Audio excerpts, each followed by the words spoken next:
What's up, everybody? Wanted to share this quick little video. 2005 Chrysler Town and Country came in with a misfire. The scanner said cylinder number 2.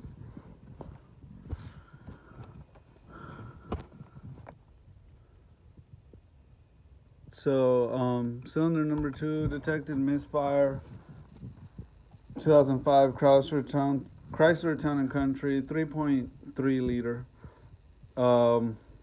Anyways, wanted to share this with you. This one was misfiring in cylinder 2, and I ordered some fuel injectors online for another Chrysler Town and Country that I have, and what I did is I swapped the fuel rail off of it. This is a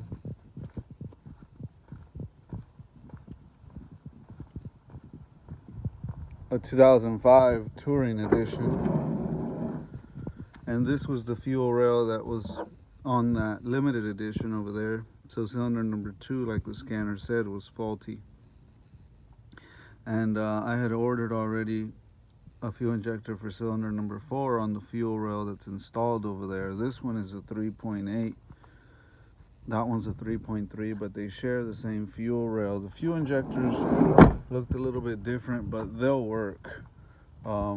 Everything else on the motor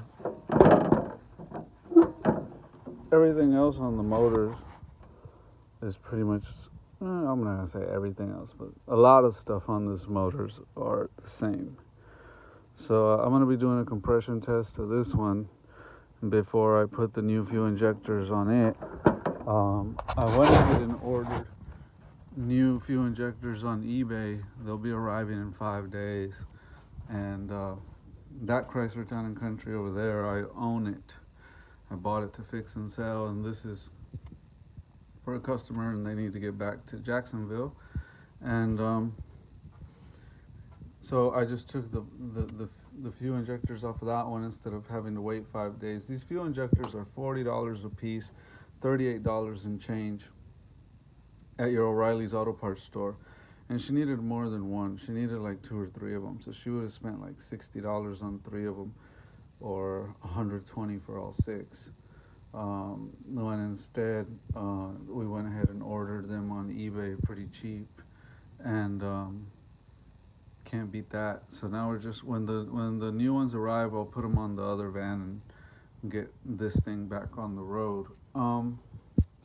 Wanted to show y'all something on this. Went ahead and put a set of spark plugs in it, set of wires. We're gonna do the cabin air filter. Actually doing the oil pan gasket on this one. I like these gaskets Velcro makes. They got the aluminum in the middle. They're nice and thick and strong, obviously rubber coated.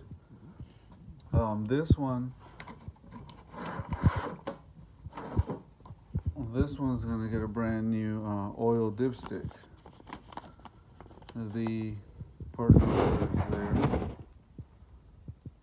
Okay, so the top of that broke off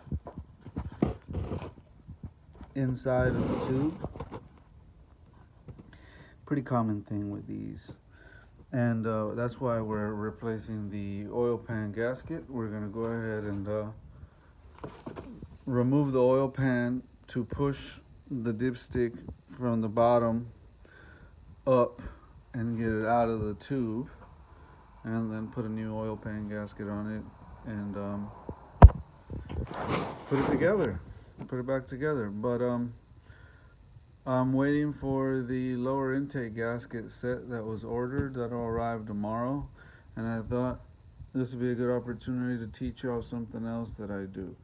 Normally, these cars from factory, they come with these little spark plug wire dividers, and this one had one of them.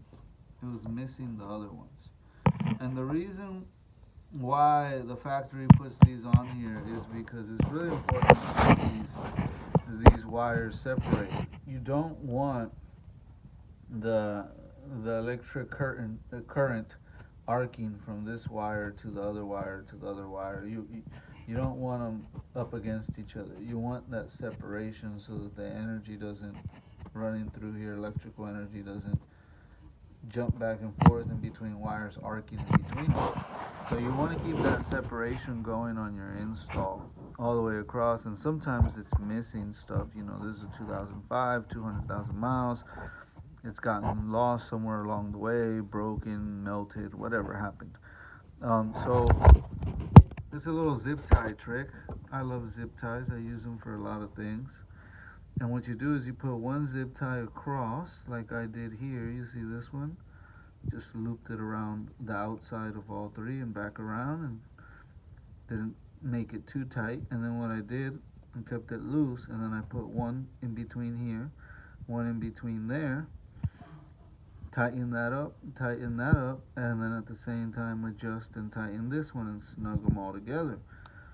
So now I've made my own divider bracket with 3 little zip ties. We come down over here, I've done the same thing over here to keep these 2 wires separated just by one across and one in the middle, right? And now I'll zoom back so you can see how nice and neat the wires are all the way across, and they're not touching, they're nice and separated all the way across. Nothing's going to be arcing. Looks a lot cleaner. If you go to the back side over here, you see this backside should have had one of these holding on to the valve cover, and it didn't. So if you look under this pipe, there should have been one on this bolt right there, and it's long gone, no longer existent. So again, we did the same thing here.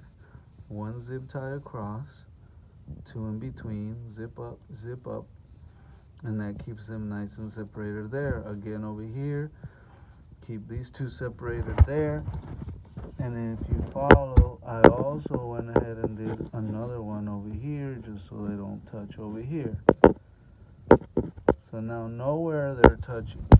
It's not touching on this over here, so I didn't feel necessary to do the 3rd there. You could have if you wanted to keep them tighter together, but honestly I was running out of zip ties, and that's not going to touch anyways. It's nice and sturdy.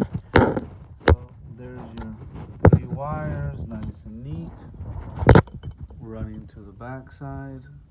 So if you don't have the factory ones, get you a set of zip ties and do this old school little trick right here. But you definitely want to keep the wires from leaning up against each other, from touching.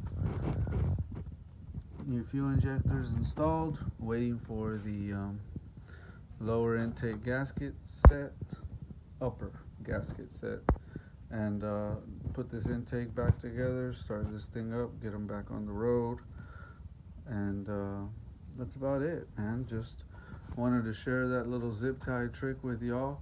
I'm gonna cut this video short and get started on jacking this thing up and doing the oil pan. Let it get a good drip overnight. I'll clean up the oil pan tomorrow, glue that up, put this back together real quick, and get them back on the road. Anyways, just wanted to share this with everybody. Thanks again for watching. Zip ties are awesome. Good night, y'all. Peace.